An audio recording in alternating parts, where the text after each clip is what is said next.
A'udhu billahi minash shaitanir rajim. Bismillahir rahmanir rahim. Suma salatu wassalam ala asrafil anbiya wa mursalina Muhammad Mustafa sallallahu alaihi wasallam.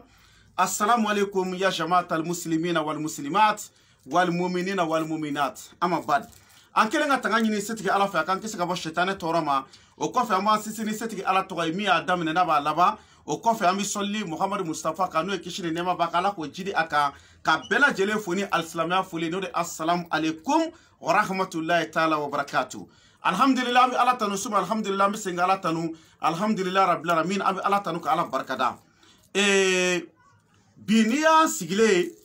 yan'an ka don o kɔnɔ n bɛ n ka abonné bɛɛ lajɛlen fo. Cɛ fara muso ka denmisɛnnin fara maakɔrɔba kan bɛ bɛɛ lajɛlen fo ala k'an bɛɛ sara ala ka hɛrɛ kɛ bɛɛ ala ka bɛɛ lajɛlen ka laɲiniw sabati ala k'o kɛ ala yɛrɛ ka alaya kɔsɔn alikuranɛ bonya kɔsɔn sɔlu ala rasulula a y'a dɔn k'a fɔ aw denkɛ n'a ka gɛrɛbuden mankan don n'o de ne Cheikh Sherif Abdul Aziz Aidara ye ni ka bɔ Mali la Bamako commune 3 Samɛ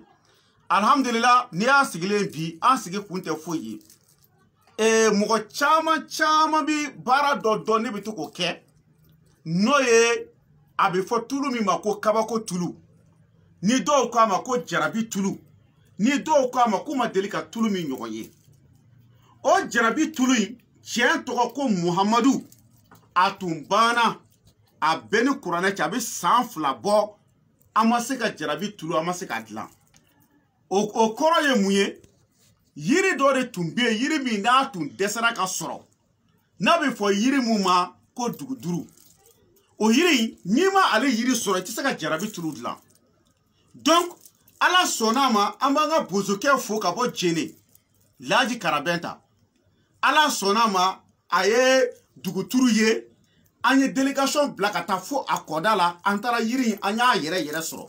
k'a fɔ dɔ taara kari ka na d'a ma o tɛ dɛ an y'a yiri yɛrɛ sɔrɔ donc yiri sɔrɔlen sisan komi weleweledaw cayara faamabaw mɔgɔbaw députéw homme d'affaires mɔgɔ caman y'an wele tulu ko in na dɔw yɛrɛ ko mais pourquoi an y'a to tulu in ka ban mais adamaden filɛ nin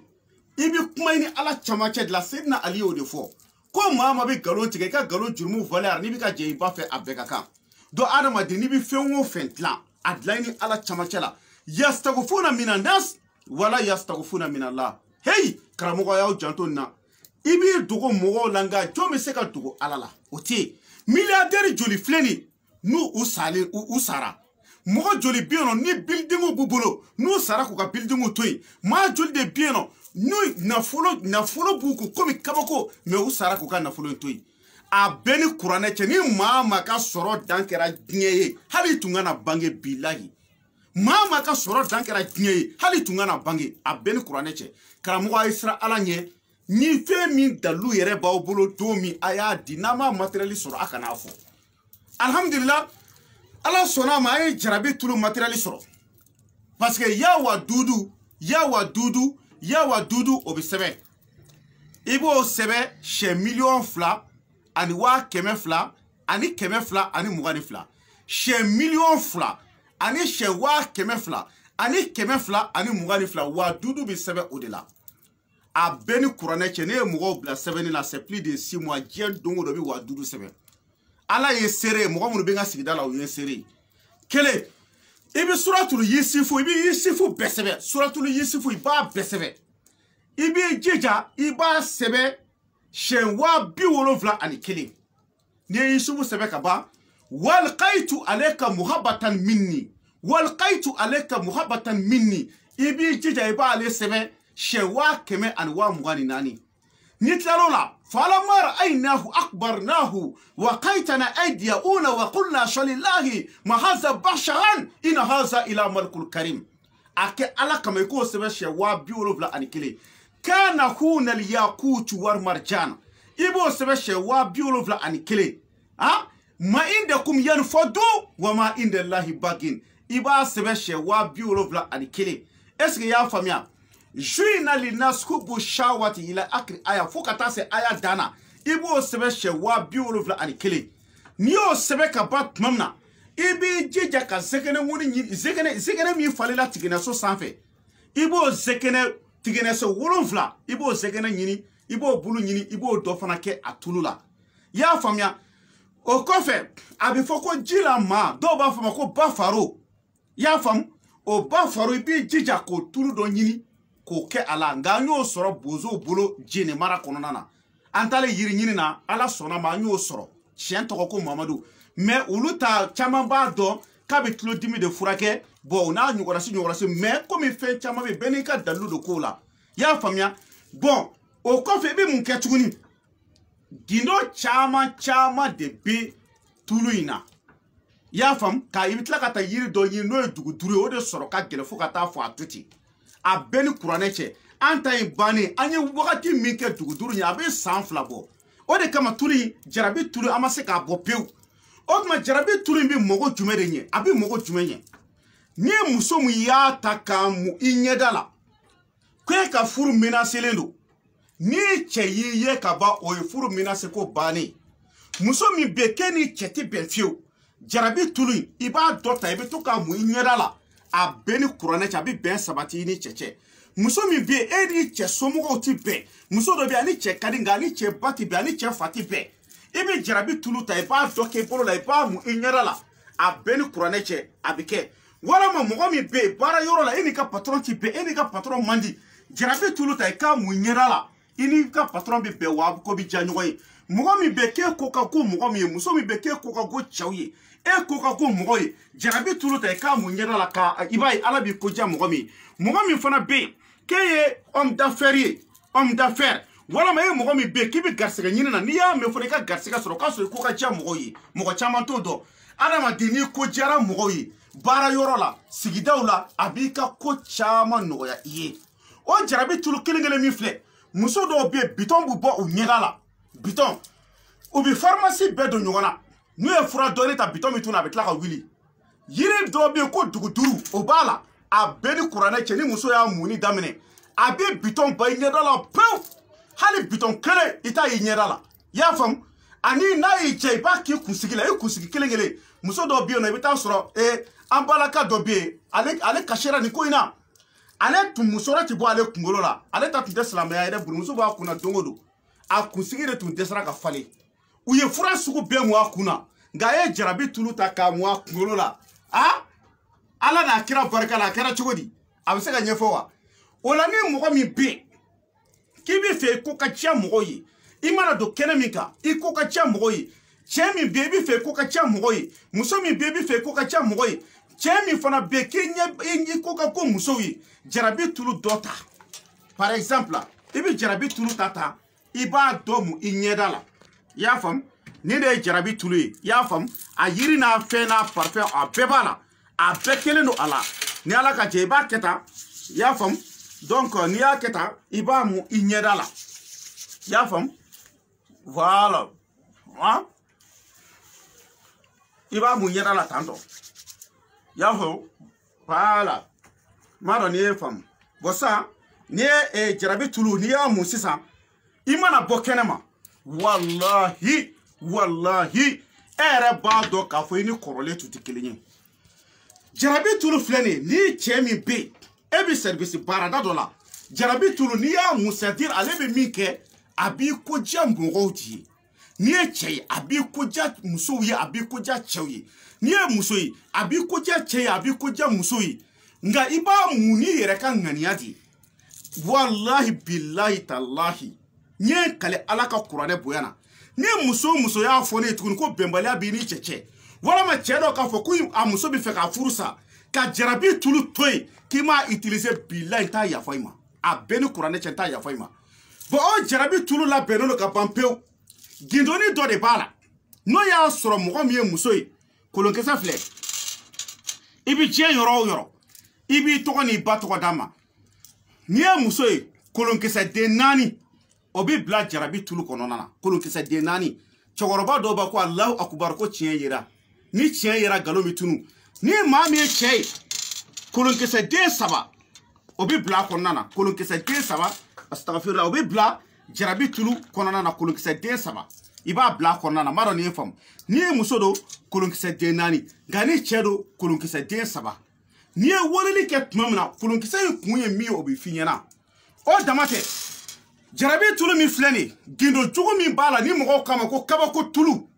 oye mwe cɛ min bɛ ni sigan b'i muso la i muso bɛ taa ale baarayɔrɔ la ni patron dɔ bɛ ɲɔgɔn fɛ wa walama mɔgɔ dɔ bɛ fɔ i kɔ wa ala ni kira kama jarabi tulu dɔɔni ta n'i bɛna se muso ma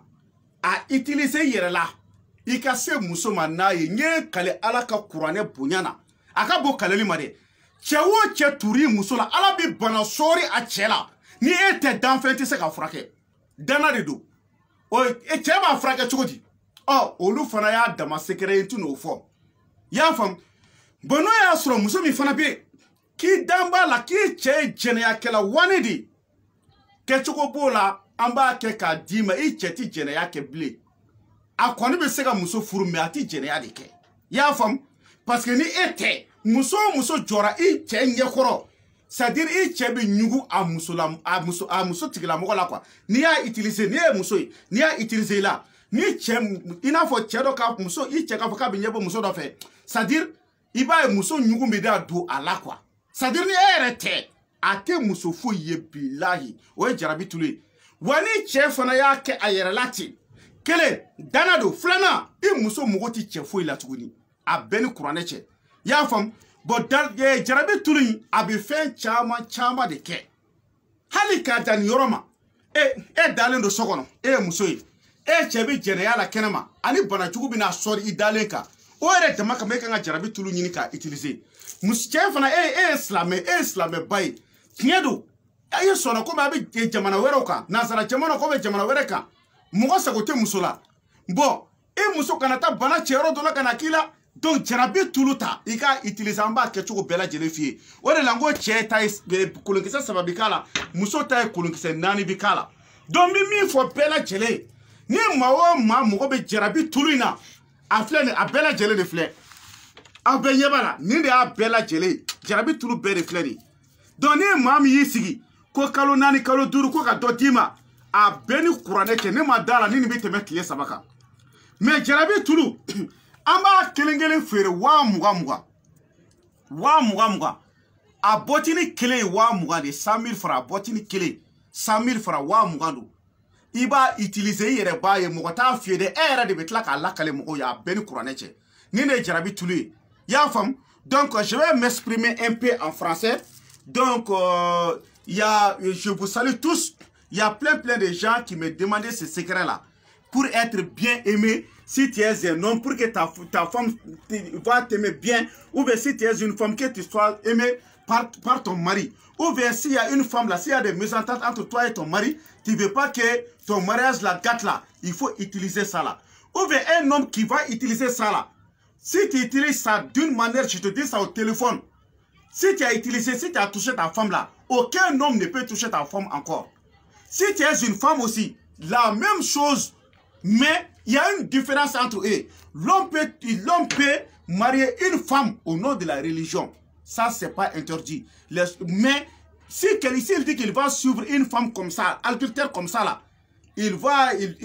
c'est-à-dire, il va détester cette femme, quoi. S'il voit la femme, on dirait qu'il va vomir, quoi. Il ne peut même pas voir la femme, quoi. Est-ce que vous avez compris? Donc, il y a des femmes, là, toujours, il y a des pitons dans leurs yeux, là. Il y a un arbre qu'on appelle Dougoudrou. Il y en a ça là-dedans. Si tu commences à utiliser le sol là, tu vas voir tous les bitons vont disparaître. Il y a les femmes là, leur CV là, ça ne sort pas.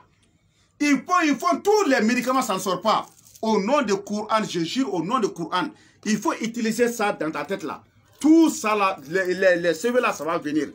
Donc, si quelqu'un aussi qui veut être célèbre, pour que tout le monde t'aime là, chaque jour, il faut utiliser l'huile qu'on appelle Jarabi Tulu, qu'on appelle Kabako Tulu. Est-ce que vous avez compris? Donc, si vous voulez avoir une autre information, vous allez m'appeler sur mon numéro de téléphone. Et c'est mon numéro WhatsApp aussi. C'est mon numéro appel, c'est mon numéro WhatsApp. C'est 00223 après 77 90 17 17. 00223 après 77 90 17 17. Mais c'est un téléphone numéro ka bamanagana. Numéro ye Mali indicatif ye fufu ani keme flani mugani saba. O Mali indicatif ye. Nyere ka téléphone numéro o de bi wolonfla. O kofe bi kononton ke. O kofe bi tan wolonfla ke ka kuncha ni tan wolonfla ye. bi wolonfila ni wolonfila o kɔfɛ bi kɔnɔntɔn o kɔfɛ tan ni wolonfila k'a kuncɛ ni tan ni wolonfila ye mon numéro de téléphone c'est 00223 ça c'est l'indicatif du Mali je suis au Mali Bamako 00223 mon numéro même c'est 77 90 17 17 donc je veux que vous partagez cette vidéo partout pour que ça ne soit pas fini à vos amis. C'est ça qu'on appelle Jarabi Toulou. Kabako Toulou. L'huile qui fait plusieurs miracles au nom de Dieu. Plusieurs miracles. Si tu veux avoir l'argent dans la journée, ni bi feka war soro kile kono. Jarabi Toulou t'entendra. Akata ibolo la. Ibolo keta kana frotte nyara la de. Tasuma do ta ki bolo yungu akuna. A yunga la nika war soro hami. Ala kama amunyara la. Billahi kleti boka binima war soro a beni kuraneche. Ina fo ebi boka ta nasongo nyini de la. Ka gele ou ebi boka ta bara nyini de la. Ou ebi ka boka ta ika papier ko hamina ko la. Jarabi Toulou ta ikamu. Ala na kira barka la abika ko nogoya parce que adama de ni ko jara mogo ye ika ko chama bi abi nogoya. Ala kan be sobama ala ka kinya deme. Donc bi sekinga mi fo kramogo ye. Aye bara ke tanto kramogo. Les marabouts disaient toujours la vérité. Si vous avez vu qu'on n'a pas donné ça, ça vaut 2 ans parce qu'il y avait un arbre qu'on n'a pas trouvé. C'est maintenant que notre main est trouvée sur cet arbre-là. Est-ce que vous avez compris? C'est pour cela qu'on est en train de donner à des gens le prix de chaque boîte, ça fait 100 000 francs. À boîte clé wa Mougandi. Il y a les parfums là-dedans, les noms de Dieu que j'ai dit, il y a la salade. Bon, on a un nougonasi chama bala. Fais mon bala, bête, c'est qu'un nyefo. Il m'a fait un knyere kadi alay. Do fora me do ma fo. Il m'a fait parce que c'est n'a l'écoute ko galon tigala ka galon jurmo Valérie. Anibi ka jey ba fait a bekaka. Parce que kabako fait chama bala, anti se ko lu fo ni yorola. Chien to ko Muhammad. Ya fam. Donc Jarabi Toulou fle ni mogo bala. Ni viro laje ka ba. Ni sigi ko chichok na bana a yiri antara yiri soro chugum na ala kelen peu de bado antara ngoni e dotre ani yoro dotre ka bo yiri na mais ango chogoroba ma ka ke ala kama ne ara bu chogoroba sara kalola a beni kurane che 100 000 francs ka yiri entretien ke ko dal parce que yiri fleni na tunna dro c'est-à-dire a soro mandi quoi tiens to ko Mamadou a fleurir jondi a fleurir jaune mais ni fleurir korobayara iba urushi bi bo akuna tuguni mo chama bi na fam sisa mais yiri mi do bi ya bedo ngona itaso donc ambi choroba blaka entretien ke ne ba sara kalola wa muga pour que mogo ka se ka lafia pour que adama tunga ka se ka lafia donc amba nyini ala fe ala ye mogo munu da to dala kama ani kuna ja kama ala ka so lu ka soro o ka se ka utiliser ala ye Muhammad da ko ti dundala o kuna ka go ala kana to ka soro jango ka utiliser ala kan be sobama ala ka tiende me ala ka hamna ko bela jele noya ya rabbi mogo munu ka here bala ala ka so lu ka soro de la nami ko kan to ke ka yashin kala amba nyini ala fe ala mogo nye bambulo ala ulu kunshi ama mogo be na mogo tinye ala kana ko tiki kunshi ama donc ala de club bela ala de baka jondo ka teme ayere kan ala kan be sobama Jarabi Toulou a boti kele wa muga de 100 000 francs une seule boîte ni ma yoro bi fami be wele téléphone na amba expliquer ñoy clairement na la ka jey subhana rabbika rabbil izzati amma sifun wa salamun alal mursalin alhamdulillahi rabbil alamin.